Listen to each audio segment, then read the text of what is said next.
I'm Richard Taylor, President of Kidderminster Civic Society, standing outside the ancient church of St Mary's and All Saints in Kidderminster.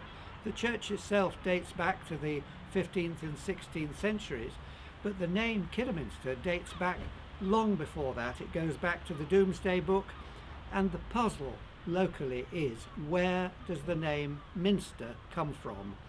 Nigel Gilbert, in his book on the history of Kidderminster, suggests several sites, one at Trimpley and one near the current parish church.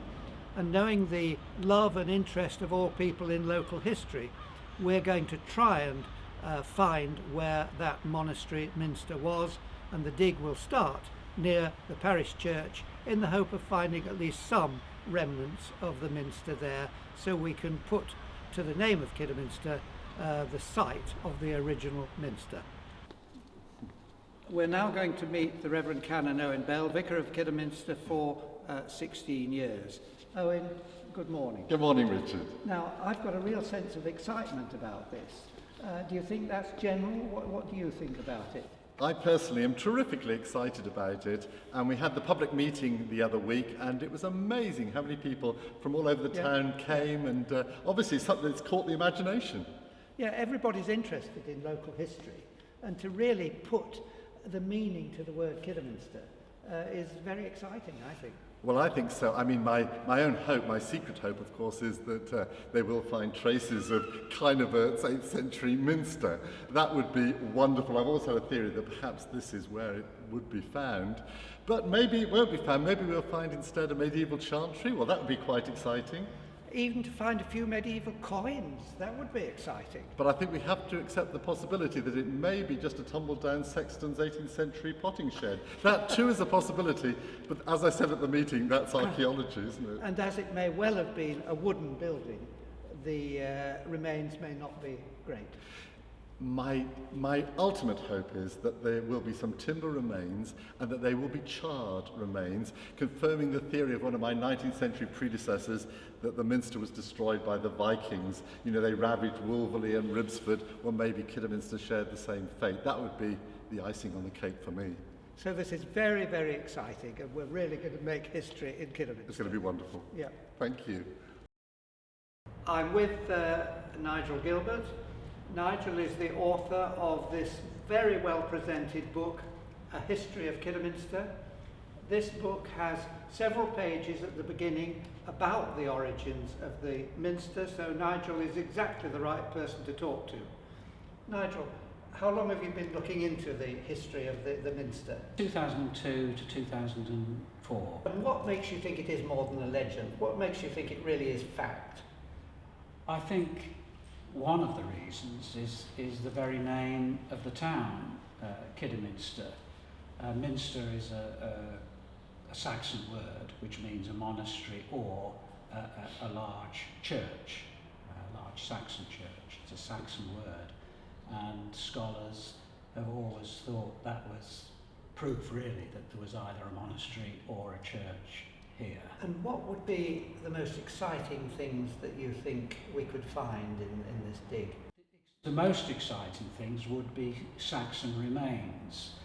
There is certainly conjecture. Nobody knows exactly where the monastery or Minster was. The ideas date from 736. We have a Saxon charter which refers to a monastery being built on land granted by the King of Mercia. How is this going to be financed, Nigel? We're very, very happy to get a grant of £50,000 from the Heritage Lottery Fund. That really is amazing, that sort of amount of money for chasing a legend. I think it's superb. Let's not get carried away by the word legend.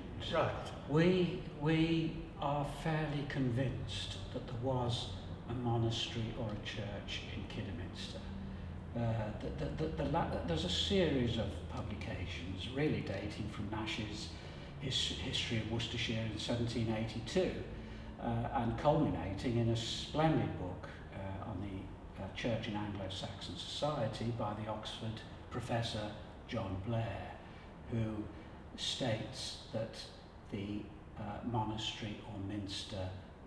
The Saxon monastery or minster is what gave Kidderminster its name, the modern town of Kidderminster. So we are pretty sure as can be that there was a monastery or minster church here. It's not a legend. What we're not sure of is exactly where it was. So tell us a bit about the facts we've got.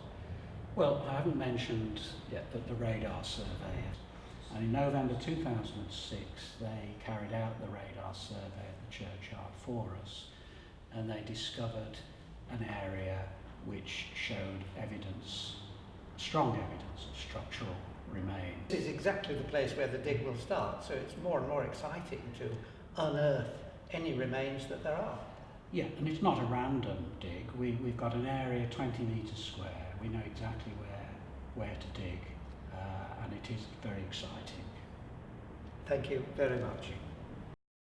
And now we're going over to Worcester to meet Justin Hughes, our archaeologist, and we're going to be able to tell him exactly where to dig to the nearest metre, so we're confident in success. This is Justin Hughes from Worcestershire Archive and Archaeology Service, based at the Hive in Worcester. We are undertaking some archaeological excavations from August the 27th through to September the 21st at All Saints and St Mary's Church in Kidderminster. We're working with the local civic society on a research dig to determine the date of a building which was detected when a geophysical survey was undertaken in 2006. The nature of that survey involves triggering radar pulses through the soil to various depths to determine whether there are anomalies such as former buildings or archaeological features. What we've detected is a building that we think was demolished certainly by the middle of the 18th century at a depth of about 1 metre, 1 metre 20 below the current ground level.